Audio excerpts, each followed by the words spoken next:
पाएगा तो पूरे पब्लिक को खड़ा होना चाहिए। मैं भी खड़ा रहूंगा उस स्कूल के बच्चों के साथ। इंशाल्लाह मैं वादा करता हूं कि उन बच्चों के साथ मैं भी खड़ा रहूंगा।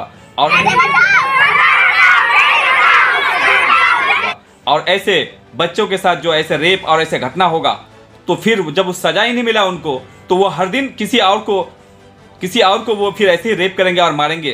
तो ये इस बच्चे से, छोटे बच्चे के साथ ऐसा कुछ हुआ है, हम लोग कैसे बर्दाश्त करें? हम लोग के साथ अन्याय हुआ है। 9 साल के बच्चे का मर्डर हुआ, रेप हुआ, लेकिन उसके खिलाफ पुलिस ले आए हैं और हम लोग सड़क पे आए हैं तो इसके लिए पुलिस आया है।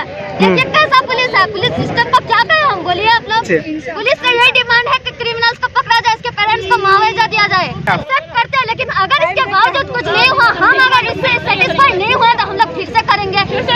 हम लोग को अरेस्ट करेंगे, पुलिस में डालेंगे, हमारे पेरेंट्स से भी पैसे लिया जाएगा। सर कुछ क्या बोल रहे हैं? अभी हम लोग का कौन गारंटी दे रहा है कि अभी एक बात बता रहे थाना घेराव करो इधर। अभी हम लोग सब चले जाए, तुम लोग रहोगे ना यहाँ पर? जरूर रहेंगे, तुम रह सकती हो। पूरा रात सब चला जाए।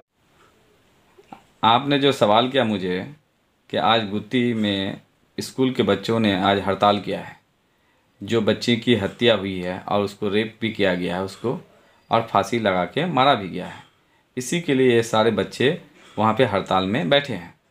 लेकिन मैं एक बात बताना चाहूँगा, फ्राइडे के दिन, ये दिन मैं भूलूंगा नहीं, फ्राइडे का दिन था, जुम्मा का दिन था।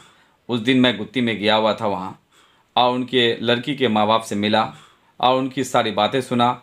और फजलुद्दीन प्रधान जो है गुत्ती का, उनका जो स्टेटमेंट सुना मैंने, उनको भी अगर मद्देनज़र रखा जाए तो वो भी कहा है कि रेप किया गया है और इसको मारा गया है, तो सज़ा जो दोषी है उनको सज़ा देना है। तो वो तो वहाँ का प्रधान का एक जिम्मेदार इंसान है, वो भी स्टेटमेंट दिया है। फिर उसका पोस्टमार्टम रिपोर्ट नहीं मिला, कुछ नहीं हुआ, और उसको 5 दिन के बाद लाके दफनाया गया। तो ये क्या बात है? पुलिस क्या कर रही है? पुलिस हर मुद्दे को अगर ऐसे दबाएगा तो पूरे पब्लिक को खड़ा होना चाहिए। मैं भी खड़ा रहूँगा उस स्कूल के बच्चों के साथ। इंशाल्लाह मैं वादा करता हूँ कि उन बच्चों के साथ मैं भी खड़ा रहूँगा। और ऐसे बच्चों के साथ जो ऐसे रेप और ऐसे घटना होगा तो फिर जब उस सजा ही नहीं मिला उनको तो वो हर दिन किसी और को वो फिर ऐसे ही रेप करेंगे और मारेंगे। तो ये तो सिलसिला चलते रहेगा, ये रुकेगा नहीं। दोषी वाले को सजा ही नहीं मिला, जो काम किया उसको सजा ही नहीं मिला, और उसका हिम्मत बढ़ गया, और उसका हिम्मत बढ़ाने में पुलिस का हाथ है कि दोषी को पकड़ा नहीं। क्यों ऐसे हो रहा है, इसकी पूरा जानकारी होना चाहिए, पब्लिक के अंदर आना चाहिए, पब्लिक के आगे में।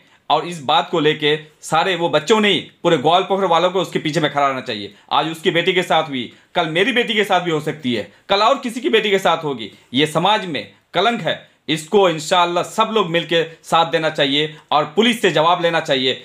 और जो थाना का जिम्मेदार है, पुलिस आईसी है, वो इसके सवाल जवाब में आएंगे, उनसे सवाल जवाब करेंगे, उनको आगे रखेंगे, उनसे सारी बात होगी। ये क्या मतलब, ये क्या हो गया? स्टेटमेंट फजलुद्दीन साहब का मुझे याद है कि उसने कहा कि रेप होने के बाद हत्या किया गया, उसको लटका के मारा गया, दोषी को सजा मिलना चाहिए। लेकिन आज क्या बोल रहे हैं कि कुछ पता ही नहीं है, रेप ही नहीं हुआ है।